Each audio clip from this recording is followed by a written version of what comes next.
여러분 마음을 다하십니까? 목숨을 다하십니까? 아니, 마음과 목숨을 다할 수 있을 가장 가치 있는 것을 오늘 붙잡았습니까? 그렇다면 하나님께서 그 마음과 목숨을 드린 그 현장에 그 사람의 중심에 응답해 주실 것입니다. 응원하고 기도합니다. 기도하겠습니다. 아버지 하나님, 아사의 종교개혁을 봅니다.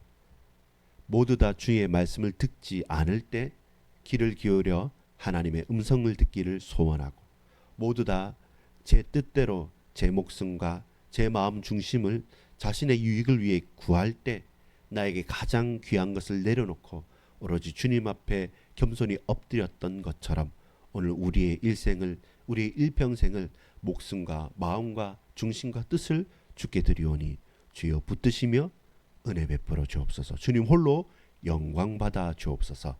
예수 그리스도의 이름으로 간절히 기도합니다. 아멘. 여러분, 오늘은 2025년 10월입니다. 10월 2일입니다. 우리가 일평생을 살아가는 가운데서 누구의 말을 듣고 살아갑니까? 내게, 우리에게, 여러분 개인에게 정말로 영향력을 주는 사람이 누구입니까? 그 결과는, 그 과정은 간단합니다. 아무리 대단한 사람이 말해도 그 말에 휘둘리거나 그 말을 마음에 간직하지 않으면 그는 내게 아무 영향력이 없습니다. 근데 반대로 사람들은 아무렇지 않게 생각할지 모르겠지만 나에게는 생명 같은 사람이 있고 나에게는 정말 진리와 같은 사람들이 있습니다. 꼭 멀리 떨어지지 않게 우리 가족들에서도 그렇지 않겠습니까? 나의 부모와 형제와 내 동기와 내 가족들과 내 가까이 있는 이웃들과 또 성도들이 저와 여러분에게 말하고 우린 그 말을 듣고 우리 또한 말하면서 그 영향력이 나누어질 수 있다. 그러면 뭡니까? 그 관계는 끈끈하고 복되고 생명적인 관계가 되겠죠. 여러분, 오늘 우리가 먼저 고백해야 될 것이 하나님께서 선지자 통하여서 오늘 본문에 보면 하나님의 영이 오뎃의 아들 아사랴에게 임하시매, 하나님의 영이, 하나님의 말씀이, 하나님의 은혜가 선지자에게 임했을 때 그 선지자로 통해서 주시는 그 말씀을 들을 귀가 있느냐는 겁니다. 2절에 보면 무리들아 내 말을 들으라. 너희가 여호와 함께 하면 여호와께서 너희와 함께 하실지라. 너희가 만일 그를 찾으면 그가 너희와 만나게 되시거니와 너희가 만일 그를 버리면 그도 너희를 버리시리라. 이 음성을 들을 귀가 있느냐는 겁니다. 더 구체적으로 볼까요? 마음이 있습니까? 정말 하나님 믿습니까? 라는 질문을 이렇게 하는 것입니다. 하나님의 음성을 듣습니까? 주님의 말씀이 내 가슴에 있습니까? 우리가 많은 세상의 이야기들을 듣고 사람에게 귀 기울일 수 있지만 그 모든 것을 내려놓고 또 나 자신에게 행하는, 나 스스로에게 되뇌이는 그 말까지, 그 중심까지, 그 마음의 소리까지 내려놓고 하나님의 음성을, 하나님의 말씀을 생명처럼 여길 수 있느냐, 그것이 우리의 삶의 첫 걸음이 되는 것이죠. 다시 한번 질문해 볼까요? 여러분, 하나님의 음성을 듣습니까? 하나님의 말씀이 우리의 마음에 있습니까? 그리고 또한 우리는 그 말씀대로 살아갑니까? 그렇지 않습니까? 그래서 오늘 제목이 무엇입니까? 하나님께서 함께 하십니까? 하나님께서 함께 하십니까? 하나님께서 함께 하시는 자에게는 하나님의 말씀이 그에게 있는 겁니다. 하나님께서 함께 하신다는 증거는 하나님의 말씀을 우리가 듣고 그대로 준행한다는 것입니다. 아무리 지잘났다 할지라도 하나님의 음성이 들려지지 않고 하나님의 말씀이 그에게 없으면 그는 최선을 다해서 열심히 종교 생활은 하되 하나님과는 상관없는 사람이겠죠. 여러분, 주의 말씀을 가슴에 두십시오. 매분 매초마다 하나님의 음성 듣기를 즐겨하고 기뻐하고 자원하고 무엇과도 바꿀 수 없는 내게 가장 핵심, 중심, 힘이 되어지기를 간절히 소망합니다. 자, 그렇다면 오늘 본문은 누구의 이야기입니까? 하나님의 음성 듣기를 즐기며 하나님의 음성 듣기를 누구보다 앞섰고 하나님의 음성을 간절히 갈구했던 아사 왕의 이야기입니다. 하나님께서 아사 왕에게 승리를 주셨어요. 전쟁의 승리를 주셨고 그 이후에 이스라엘을 다스림에 있어서도 결국 이제 전쟁에 승리했으니까 내가 이제는 한번 해보겠습니다. 하나님, 자 여기까지 스탑 하시고 계십시오 이렇게 말하지 않고 예민했습니다. 하나님의 음성에, 하나님의 말씀에 예민하게 반응했습니다. 그 지금 상황이 어떻습니까? 지금 상황이 보면 3절에 이스라엘에는 참신이 없고 가르치는 제사장도 없고 율법도 없은 지가 오래되었으니, 이 말은 뭡니까? 이스라엘 전체를 말하는 게 아니라 북이스라엘, 지금 아사가 다스리는 남유다와 베냐민 지파가 있는 지역은 그럼에도 불구하고 하나님 앞에 예배드리는 것과 하나님 앞에 나아가는 것이 그럼에도 불구하고 있었습니다. 근데 몇 대가 되지 않아서 북이스라엘은 이미 하나님을 저버리고 제사장도 없고 주께 나아가지 않는 우상숭배로 드글드글한 것입니다. 참신이 없다. 그럼 뭡니까? 거짓신이 많다는 것이죠. 그러하여 이제는 아사는 경각심을 가지게 되는 겁니다. 그들은 그들이고 우리는 잘하고 있으니까 걱정 마십시오가 아니라 다시금 자신을 돌아보게 됩니다. 선지자의 말씀을, 하나님의 말씀을 듣고 돌이켜보는 겁니다. 그렇구나. 그 얼마 지나지 않아 우리의 같은 족속이었던, 민족이었던 저 북이스라엘이 우상숭배하고 하나님을 섬기지 않는단 말이지. 우리 또한 붙들지 않으면 놓쳐버리겠구나, 하나님을 외면하겠구나라는 경각심을 가지게 됩니다. 그래서 뭡니까? 왜 예배해야 되는지를 아는 사람이었습니다. 이는 하나님이, 6절에 봅니까? 이는 하나님이 여러 가지 고난으로 요란하게 하셨습니다. 여러분, 정말 너와 내가 함께 하느냐? 정말로 우리가 하나님과 함께 하십니까? 그렇다면 왜 예배하는지 알아야 됩니다. 이는 하나님께서 요란하게 하신 겁니다. 정말 너희가 믿음이 있는지, 정말로 이들이 내 백성인지를 하나님께서 요구하시는 것입니다. 무엇이었습니까? 네가 나와 함께 있냐? 내가 반드시 너와 항상 함께 있겠다. 네가 내 말을 듣느냐? 그렇다면 내가 네게 평강을, 은혜를 베풀겠다는 말씀입니다. 7절에 보니까 그런즉 너희는 강하게 하라. 너희의 손이 약하지 않게 하라. 너희 행위에는 상급이 있음이라 하니라. 하나님 앞에 엎드리는 자에게, 하나님의 손이 그 손에 포개어지는 자에게, 주의 손이 그에게 임하는 자에게 그 손에 능력이 있고, 주의 손이 그들 손을 놔버리고 주의 영이 그를 떠나는 자에게 과연 그 행위에 어떤 결과와 보응이, 어떤 은혜가 있겠습니까? 그리하여 여러분, 하나님과 함께 하십시오. 그리고 주의 손에 붙들린 자가 되십시오. 그러면 왜 예배해야 하는지를 우리가 알게 되는 것입니다. 왜 예배해야 됩니까? 하나님을 찾는 자에게 하나님께서 그를 만나 주시기 때문입니다. 하나님과 함께 있기 원하는 자에게 하나님이 영원토록 그와 함께 계시기 때문입니다. 여러분, 왜 예배합니까? 임마누엘의 하나님을 고백하기 위해서.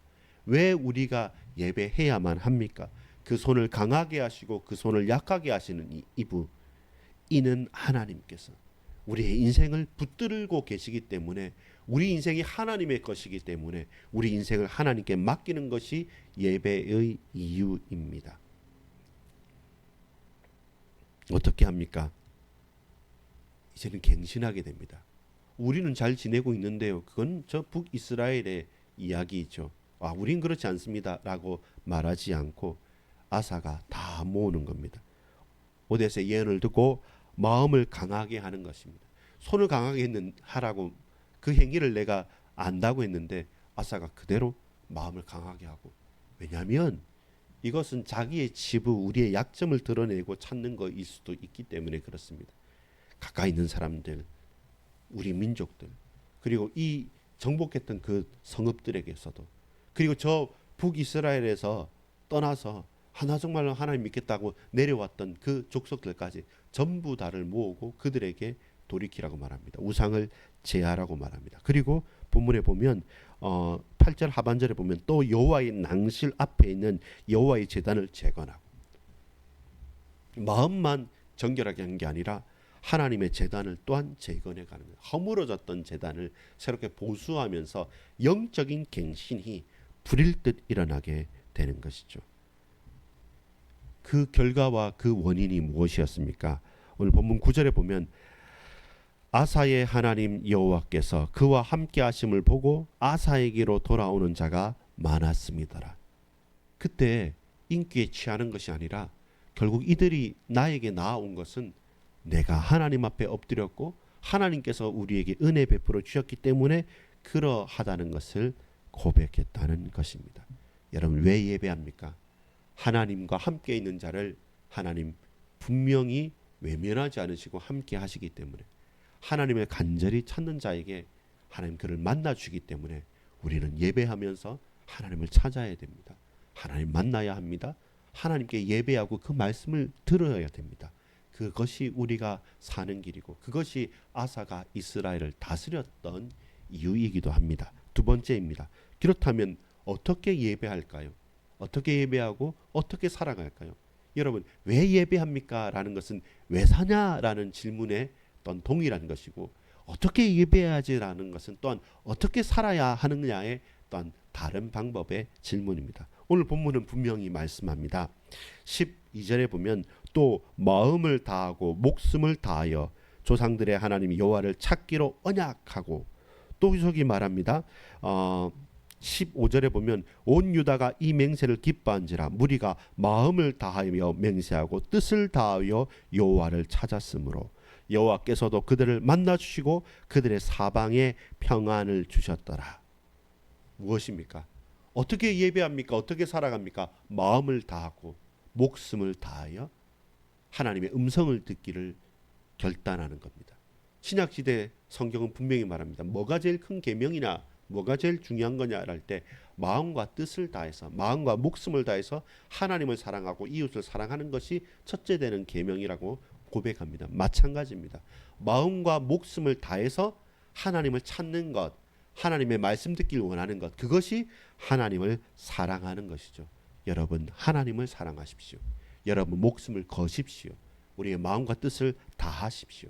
그것이 어떻게 예배하느냐, 예배의 현장의 방법입니다. 우리의 삶의 유일한 방향이고 방법입니다. 저와 여러분이 고백할 수 있는 중요한 해답인 것입니다. 그리고 우리가 그것을 하나님 앞에 같이 했다는 것입니다.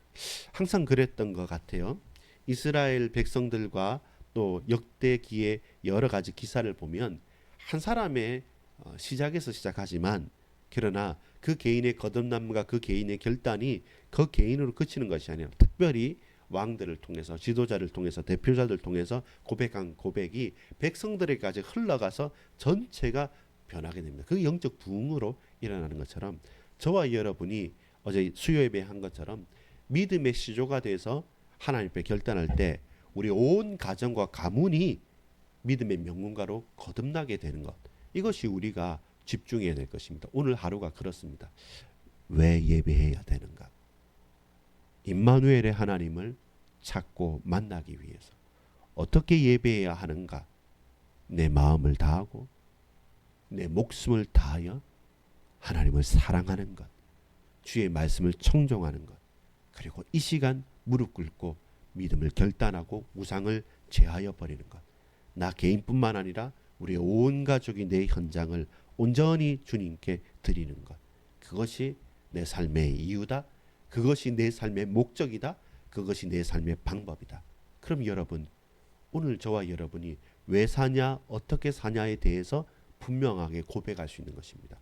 온전히 예배하는 삶입니다. 17절 볼까요? 아사의 마음이 일평생 온전하였더라. 결론을 맺습니다. 우리가 이렇게 예배하고 이렇게 기도하고 하나님 앞에 나아갈 때, 그때 어떤 일이 일어나냐면 사방이, 그들의 사방에 평안을 주셨도다. 그것이 언제까지요? 35년 동안. 그가 다스린 지 35년째까지. 언제 모두가 함께 나왔습니까? 15년 셋째 달에 나왔죠. 그 15년 셋째 달에 결단하고 하나님 앞에 목숨을 다하고 마음을 다해서 나아갔을 때 그 35년까지 약 20년 동안 분명히 말합니다. 19절에 이때부터 아사왕 제 35년까지 다시는 전쟁이 없으리라. 전쟁이 그치는 겁니다. 20년 동안. 근데 그 중간의 사이에 아주 핵심적인 게 하나가 있습니까? 무엇입니까? 16절에 보면 아사 왕의 어머니 마아가가 아세라의 가증한 목상을 만들었으므로 아사가 그의 태우 자리를 패하고 그의 우상을 찢고 빠 기드온 시냇가에서 불살랐으니 나에게 가장 가까이 있고 나의 가장 핸디캡 약점이 되는 것까지 하나님 앞에 아낌없이 내려놓고 그것을 끊어내 버리고 하나님 앞에 결단할 때 매일마다의 시험이 왜 없겠습니까? 여러분 왜 유혹이 없습니까?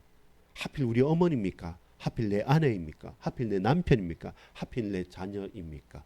그런데 그것까지 주님께 내려놓았을 때 그게 진짜 예배하는 자, 진정으로 어떻게 예배하는 자의 증거가 되는 것이죠. 그것이 전쟁이 그치는 축복으로 연결됩니다. 하나님께서 평안케 하시는 은혜로 역사합니다. 아, 이거 다 처자식을 위해서 우리 가정과 가문이 잘 되자고. 아닙니다. 먼저가 하나님 나라와 의를 구하는 것입니다. 먼저 예배에 승리하고 성공하는 것입니다. 근데 그것이 그 결과로 드러나는 것이지 그 순서를 바꿔버리면 결국 영적인 부흥도 갱신도 개혁도 있을 수 없습니다. 오늘 여러분 도전합니다. 스스로에게 저에게도 고백합니다. 온전한 예배자로 서십시오. 아사의 마음이 일평생 온전하였더라. 그 다음 일은 모릅니다. 그러나 오늘 우리가 온전히 하나님께 나아갑시다. 가까인 어머니까지 폐위시키면서까지 왜 그러해야 되겠습니까? 왜 그러해야만 합니까? 온전히 주님께 예배드리는 그것이 우리의 삶을 실제로는 변화시키는 것입니다. 그 20년의 세월을 전쟁이 그치고 평안케 되어지는 그 믿음의 시험을 여러분 통과합시다. 하나님께서 함께 하시기를 소망합니다. 아버지 하나님 감사합니다. 주님 우리와 함께 하소서. 온전히 주님을 찾고 주님을 만나기를 소망합니다. 마음을 다하고 목숨을 다하여 주님을 사랑하길 원합니다. 주님 이 사랑이 끊이지 않도록 헛되지 않도록 믿음으로 결단하고 믿음으로 하나님께 나아가는 주의 복된 하나님의 자녀로 살게 하옵소서. 구주 예수 그리스도 이름으로 간절히 기도 올리옵나이다. 아멘.